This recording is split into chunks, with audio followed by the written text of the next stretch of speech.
জাতীয় সংসদে পেশ করা হয়েছে নতুন অর্থবছরের বাজেট। টানা চতুর্থ মেয়াদে সরকার গঠন করা আওয়ামী লীগের এটি প্রথম বাজেট। এই বাজেট নিয়ে এখন নানামুখী আলাপ আলোচনা হচ্ছে।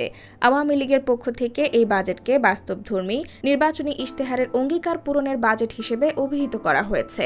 বাজেট নিয়ে আওয়ামী লীগের বিভিন্ন নেতারা নানা রকম বক্তৃতা বিবৃতি দিচ্ছেন। বাজেটোত্তর সংবাদ সম্মেলনে অর্থমন্ত্রী বাজেটকে বাস্তবভিত্তিক, ন্যায়সঙ্গত এবং সাম্প্রতিক সময়ের সংকট মোকাবেলার জন্য কার্যকর বলে দাবি করেছে। অন্যদিকে সিপিডি সহ বিভিন্ন অর্থনৈতিক গ্রুপগুলো বাজেটের নানা বিষয় নিয়ে চুলচেরা বিশ্লেষণ করছে। তারা কিছু কিছু বিষয়ের সমালোচনাও করছে। তবে বিএনপি ঢালাওভাবে এই বাজেটের সমালোচনা করে এটি প্রত্যাখ্যান করেছে। এই বাজেটের ফলে দুর্নীতি বাড়বে বলে মনে করছে দলটি। তবে শুধুমাত্র বক্তৃতা বিবৃতির মধ্যেই নয়, বিএনপি বাজেটকে ঘিরে আন্দোলনের একটি বড় প্ল্যাটফর্ম তৈরি করতে চাইছে।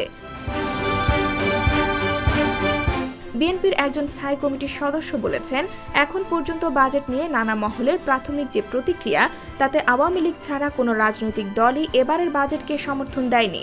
বিশেষ করে আওয়ামী লীগের সঙ্গে যারা নির্বাচন করেছে সেই দলগুলো বাজেটের তীব্র সমালোচনা করেছে। জাতীয় পার্টি, ওয়ার্কার্স পার্টি, জাসদের হাসানুল হক ইনু এই বাজেটের বিভিন্ন দিক নিয়ে সমালোচনা করছেন। বাজেট নিয়ে সাধারণ মানুষের মধ্যে নেতিবাচক প্রক্রিয়া তৈরি হয়েছে বলেও বিএনপির ওই নেতা মনে করেন। আর এইসব প্রেক্ষিতেই বাজেটকে ঘিরে বিএনপি একটি বড় ধরনের আন্দোলন গড়ে তোলা যায় কিনা সে ব্যাপারে চিন্তাভাবনা করছে। বিশেষ করে তাৎক্ষণিক প্রতিক্রিয়া হিসেবে হরতাল ডাকা এবং বাজেটের প্রতিবাদে সমাবেশ করার বিষয়টি নিয়ে ইতিমধ্যেই আলোচনা শুরু হয়েছে। বিএনপির একজন ভাইস চেয়ারম্যান বলেছেন, আমরা বাজেটের প্রাথমিক প্রতিক্রিয়া দিয়েছি।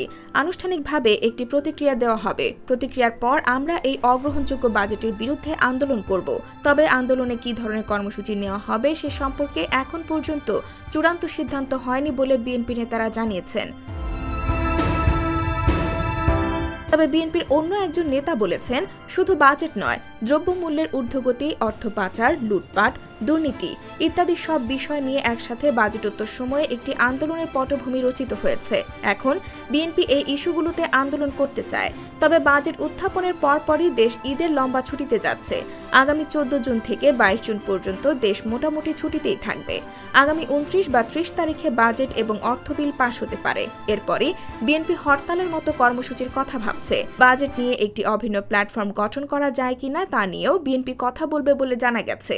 আগামী 2-1 দিনের মধ্যে স্পষ্ট হবে বাজেট নিয়ে বিএনপি কিভাবে আন্দোলন করবে এবং কত দূর সেই আন্দোলনের সীমানা বিস্তৃত হবে।